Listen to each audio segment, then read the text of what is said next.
경기도 포천시 포천아트밸리는 인공이 만들어낸 수려한 풍경으로 수도권 나들이객에게 발길을 모으는 곳입니다. 마치 판타지 드라마나 영화에나 나올 법한 색다른 풍경으로 실제로 영화, 드라마 촬영 명소로 자리 잡았습니다.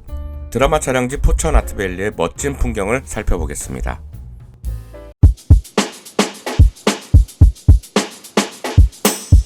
보통 아름다운 절경은 사람의 손길을 타지 않는 자연 그대로의 것에서 나오는 경우가 많습니다. 하지만 때로는 신미안을 가진 사람의 손길에서 만들어진 곳도 있습니다. 그리고 이것을 어떻게 활용하는가에 따라 관광자원으로 거듭날 수도 있습니다. 예를 들어 버려진 폐광을 활용한 광명동굴이나 용도 폐기된 채석장을 활용한 경기도 포천아트밸리가 이런 경우에 꼽힙니다. 이 가운데 포천아트밸리는 그 남다른 경관으로 관광지는 물론 각종 드라마 촬영지로 각광받고 있습니다. 제가 포천아트밸리를 처음 알게 된 것은 지난 2016년 방송한 SBS 드라마 달의 연인 보보경심 여에서였습니다. 드라마 1의 첫 시작 부분에서 바람난 남자친구로 시리에 빠져 소주 병나발을 불던 아이유가 호수에 빠진 아이를 구하려고 뛰어들다 고려시대로 타임슬립합니다. 이 장면의 촬영지가 포천아트밸리로 판타지 사극의 분위기와 너무나 잘 어울렸습니다.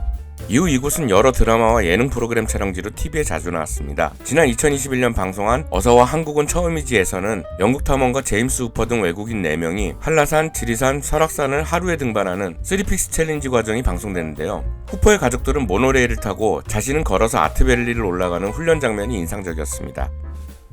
포천아트밸리는 포천시 중심가에서 자동차로 약 10분 거리 천주산에 있습니다. 이곳은 우리나라 산업화 시기 청와대, 국회의 사당 등 주요 건축물이 쓰인 질 좋은 화강암을 캐던 채석장이었습니다. 하지만 1990년대 이후 화강암 생산량의 감소로 용도 폐기돼 역사 속으로 사라졌습니다.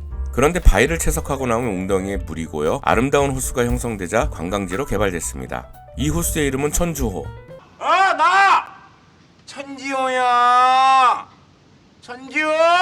이게 아니네. 이후 천주호로 불리는 에메랄드빛 호수와 화강암을 깎아낸 병풍 같은 절벽은 그 자체로 아름다운 경관이 됐고 관광객을 끌어모으는 풍경이 됐습니다. 산업화에 따른 자원 채취라는 일종의 자연훼손이 만들어낸 의도치 않은 인공적인 아름다움이 만들어진 것입니다.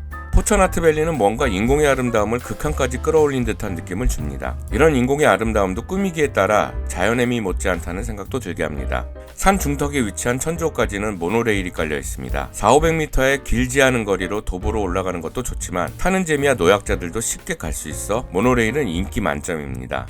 천주호가 주는 드라마틱함은 이런 풍경이 있을 법하지 않는 곳에 자리하고 있다는 것입니다. 산중턱에 화강암에 둘러싼 호수라니 신비로운 풍경을 보고 있으면 시간 가는 줄 모릅니다. 주변에는 과학관과 야외공연장과 같은 여러 체험시설을 갖춰놨습니다.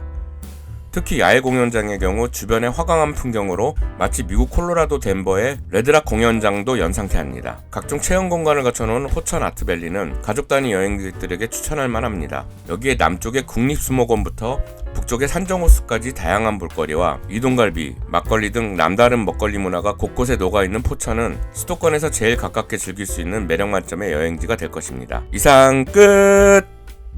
구독, 좋아요, 알람 설정 안 하실 분들 가까이 오지 마세요. 야이 개새들아! 그냥 가면 어떡해! 누가 가라 길지 않았어 이제. 가까이 오지 말랬죠. 언제 그냥 가라 그랬어. 살려주세요. 울기는 다 큰 새끼가 이게. 구보 살펴주세요.